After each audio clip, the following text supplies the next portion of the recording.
Good afternoon, children. I hope all of you have understood the meaning of natural and man-made disasters. So today we are going to start with the last part of the lesson, that is the case studies of natural and man-made disasters in some parts of the world. So the first case study is the Nepal earthquake, which took place on 25th of April 2015. So here is the map of Nepal. Now here you can see the epicenter was located northwest of Kathmandu, and the earthquake was felt throughout central and eastern Nepal. It was felt even in some parts of northern India and even in some parts of Bangladesh.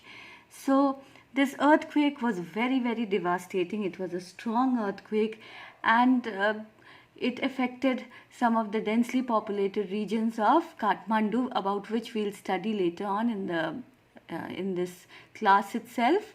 Now the main cause of the earthquake is actually the movement of the Indian plate towards the Eurasian plate. Now, if you remember, in the previous class I had told all of you that the Earth's crust or the lithosphere is divided into a number of major and minor plates.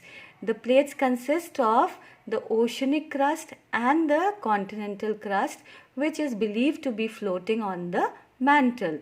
Now these plates are moving at a very slow rate, and you'll be studying about these plate movements in class 9 in greater detail. But for now, what you have to understand is that the Indian plate is moving north towards the Eurasian plate. Over time, this is how the Himalayas were formed.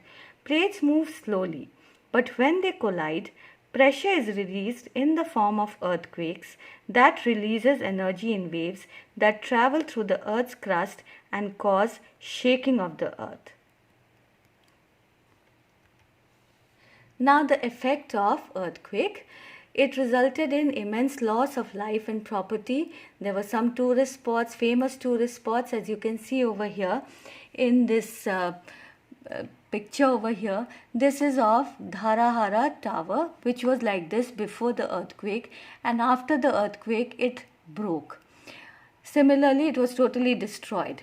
Similarly, you can see over here the Teleju temple, which was like this, but after the earthquake it became like this.